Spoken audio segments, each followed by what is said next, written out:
Daisy Comes Home by Jan Brett.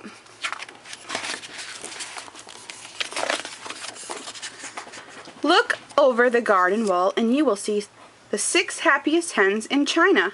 They lived in Mei's sandy yard by the Li River, where they lay brown eggs every day for Mei to sell at the market. But it was not always this way. Once upon a time, the smallest hen, the one Mei calls Daisy, was picked on by all the others. This is hard to imagine because Mei was known far and wide for her happy hens. She gave them treats. She put fresh hay in their nest. She gave them baths when they fell in the black mud.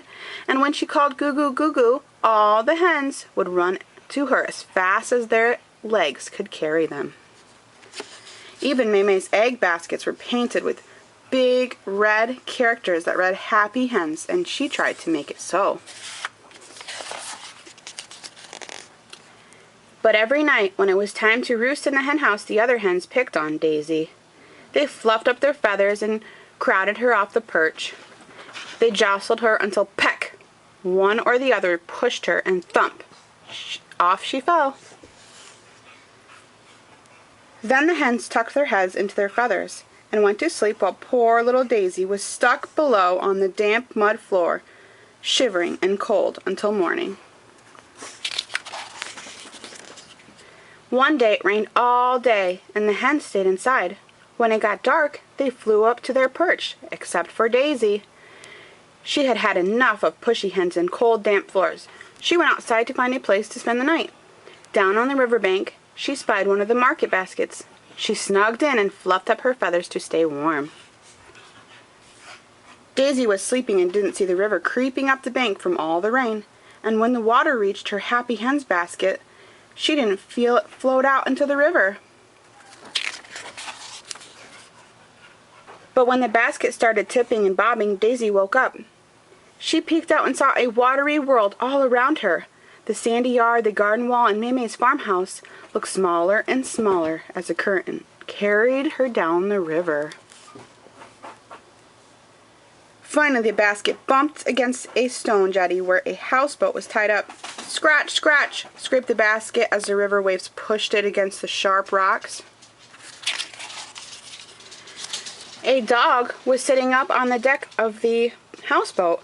When he saw the plump hen bobbing in the basket, he barked and scrambled toward her. Daisy squawked and pecked and beat the air with her wings. It was enough to tip the basket off the rocks, and she floated away just in time. Dawn broke over the Gee Mountains as the basket drifted along the river. Branches brushed against it. Fish swam silently by and birds flew overhead. Suddenly, Daisy felt a thump.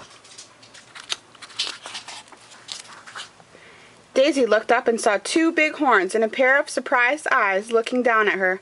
The basket had drifted into the legs of a great big water buffalo taking a morning drink. The buffalo snorted loudly, scaring Daisy. She flew forward and nipped his fuzzy muzzle and flapped her wings. Daisy scared the water buffalo. He turned and galloped up the bank, scattering the ducks as he ran. His splashes made waves that carried the basket back into the middle of the river. Daisy traveled along all day until her basket was hooked by the roots of a banyan tree where a troop of red-tailed monkeys lived. The curious monkeys eyed Daisy and climbed down for a closer look. Daisy froze as one monkey crept up to the basket and reached in. Daisy flapped and pecked, nipped and squawked. The startled monkey pushed the basket away. It broke loose from the tree and floated on down the river. Daisy wondered what would happen next. Up ahead, Daisy saw a fisherman with cormorants diving all around his bamboo boat. They were catching fish and taking them to him for reward. The fisherman felt a soft bump behind him. Thinking it was a cormorant, he reached back and grabbed. How surprised he was to see that he was holding a hen instead of a cormorant. "Finders keepers," he exclaimed. "Little fish, big fish, silver fish, white fish, that's what I sell at the market. But today I'll have this tender young chicken." He put a net over the basket and headed to the shore with poor Daisy inside. At home, Mei had looked all day and all night for her little Daisy. She wasn't in the hen house. She wasn't behind the farmhouse. She couldn't fly over the wall. Where is she? Maymay wondered, worried all the time about what had happened to Daisy. Finally, she knew that she had to go to the market. With a sad feeling, she packed her eggs in their baskets and started on her way. As the basket swung back and forth, the red characters on the sides of her baskets read, Maymay feels sadder and sadder. Happy hens, she said aloud to herself. What about my Daisy? Where can she be? At the market, Maymay found a place and arranged the eggs in clean, sweet-smelling straw. All morning, shoppers brought her fresh brown eggs. But she couldn't stop thinking about her little lost hen. Maymay heard her voice calling to her. It was her friend Zhang, yelling from the back of a bike cart. A fisherman has a happy hens basket, he shouted. What? She called, not understanding what he was saying. A happy hens basket, he repeated. You better hurry because he's showing off what's inside. Daisy, Maymay shouted. Maymay raced to where the fish were sold. There was Daisy, beautiful and plump in her basket, surrounded by a crowd all wanting to buy her. That's my hen, she cried to the fisherman, but his face was like stone. She pointed to the red characters on the basket. Happy hens, she said. The fisherman crossed his arms. Finders keepers, he growled and turned away to sell Daisy. Maymay was about to leave, but her eyes rested on those characters. Happy hens. All she could think about was Daisy in a cooking pot. She squeezed her eyes shut and clenched her fists. She had to do something. Goo, goo, goo, goo, goo, she called at the top of her voice. And when Daisy heard that call, she answered it the way she had every day of her life. She rose up and threw herself against the basket, tipping it over. She ran toward her friend Maymay as fast as her legs could go. Daisy flew onto Maymay's shoulders, and off they went, running back to get Maymay's basket and go home. That night, as the sun went down, Daisy took a place on the roost.